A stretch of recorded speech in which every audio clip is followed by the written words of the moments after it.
Hello everybody and welcome back to Deb Creates, and today we're going to look at some fairy dolls, some knitted fairy dolls.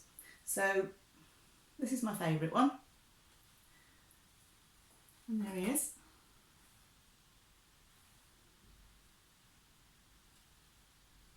And this is the woodland nymph or fairy. There we are. So this pattern comes from, we're back with Fiona Mcdonald, who I use a lot. If you've watched my videos before, I use her a lot. And this is called Knitted Fairies to Love and to Cherish. So there's the book. And in here we have some great patterns, for our fairies and our wood nymphs and our little elfin folk. So we have a rainbow dream fairy, a cobweb dark fairy, a moon fairy, Bramble the wood fairy, which is this one, that's his name, the rose flower fairy, the ice fairy, the blossom fairy, the water lily fairy, Oberon the fairy king, and Titania the fairy queen. So lots and lots of projects there to be getting on with. And I'll just show you a page where I think they're all on, so you can get an idea of, there we are, that's some of the most of the faces anyway. So there we go, those are some of the ones there that you can knit, and you can see Bramble there on the top left hand side, my left hand side.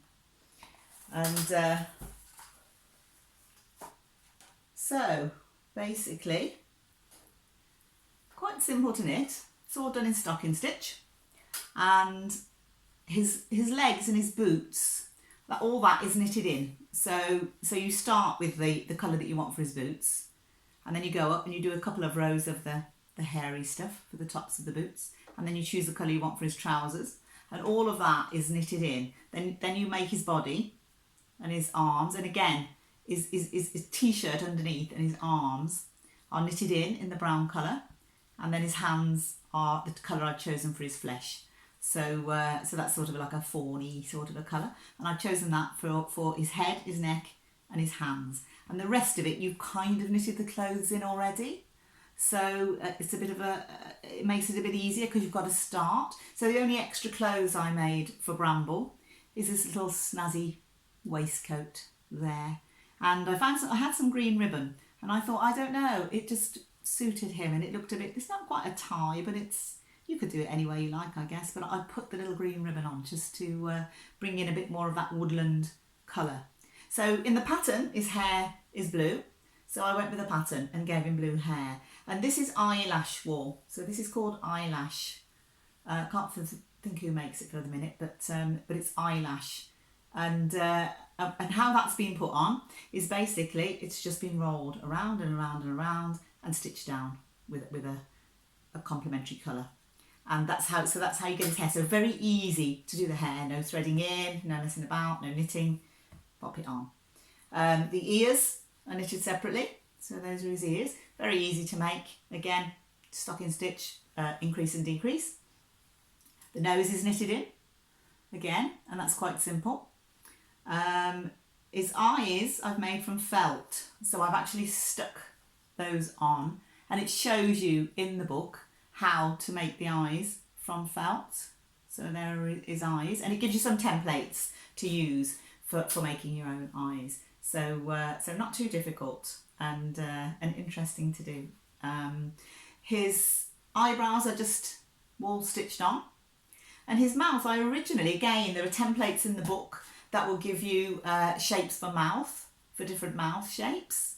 Originally I did cut his mouth out of felt, but unfortunately I don't know why it kept coming off. So in the end I've actually just painted it on with a paint pen basically, and that's his mouth. So his wings, which is the other extra bit, there are leaves, so they're leaf shaped wings, which seem to be appropriate for him. And those I've taken from a book called Knitted Flowers to Knit and Crochet there. And this is wonderful. I mean, I've only just started learning to crochet, so you will be seeing some of those projects soon if they turn out all right. But so I just started learning this, and the knitted ones are fine. I can do the knitted ones, but the crochet one's a little bit more tricky for me. And here you have quite a variety of different leaves there. And so I've just taken, I think, the biggest of the leaves there, the pattern for that one, to make his wings. Because although in our fairy book we have some wing patterns, I didn't like them, and I think it may suggest as well that you can buy them, which is true. You can buy them from your craft store, or you can get them off false flowers. And I could have actually made his wings out of some false flowers, which would have saved a bit of time with the knitting and stuff like that. But I quite like the knitted ones and decided to have a go at that. So so that's where that comes from. So the wings are tied on. They have a ribbon in the back. I don't know if you saw that. Let's just show you. But there's a ribbon in the back, and I've tied those wings on to him.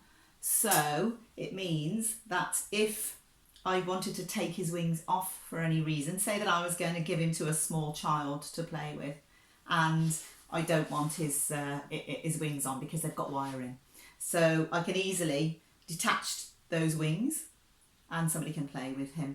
Also, if you're going to give it to a small child, you need to stitch around the eye, and although those are stuck on really firmly and they shouldn't come off, in the same way as the mouth managed to come off, they could be pulled off, and you don't want them to end up in anybody's mouth or anything like that. So it's a good idea to get a white cotton and just stitch very carefully around the edges and fasten off through the hair where you won't see it, and that will stop the eyes from, it's a double safety, stop the eyes from being pulled off if you're making it for a child, because obviously fairies now is a wonderful thing to give to a young child.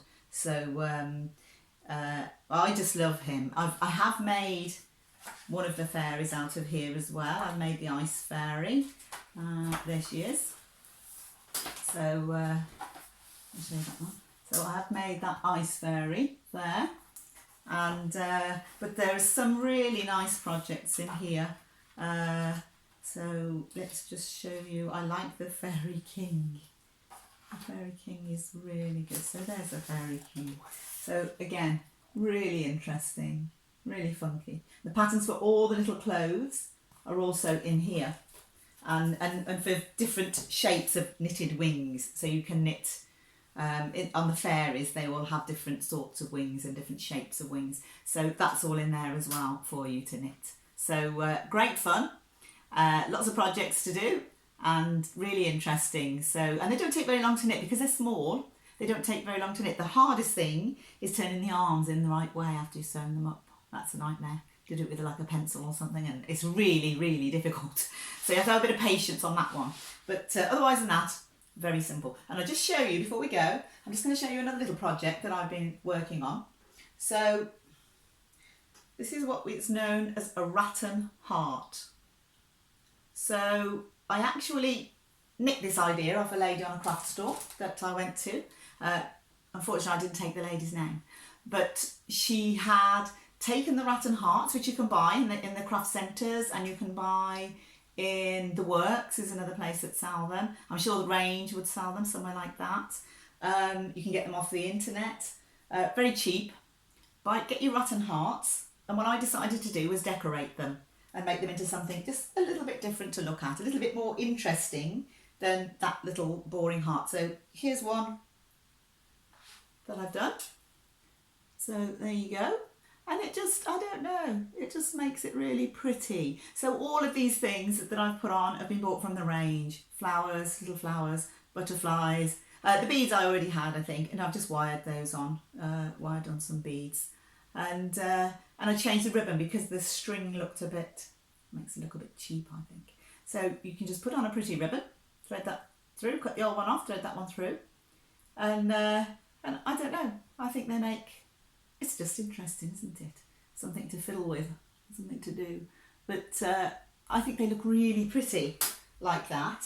So so there's an idea for anybody out there who's bored, who likes to do a bit of crafting, and I've stuck everything on there with a glue gun, so that's like extra strong hot glue, and have a pull at it. I mean, if you really tugged it, you're going to get it off. They're not made for children, they're made for household decoration, but yeah, the glue guns are pretty good. They do stick things really well. So yeah, everything on there has just been stuck on with the glue gun, except for the beads, which are wired on. And so great fun. So if you're looking for a little project, it doesn't take very much time at all to finish them. Then you can put words on. You can put by the little letters. I think those are £1 for a pack, and you can put the little letters. So you can put peace or love or something like that. You can put people's names. You could do it for a new baby. There are white ones as well. They're not all. We've got a white one. Here's a white one. I'll show you a white one. So that's a white one in the packet. There you go. And again, cheap to buy, pretty to do.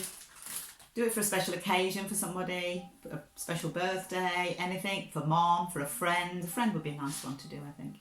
And there you go. With Valentine's Day coming up, who knows? Do it for someone special. So anyway, that's all I've got for you today, and I'll be back soon. Thank you for watching, and take care. Goodbye.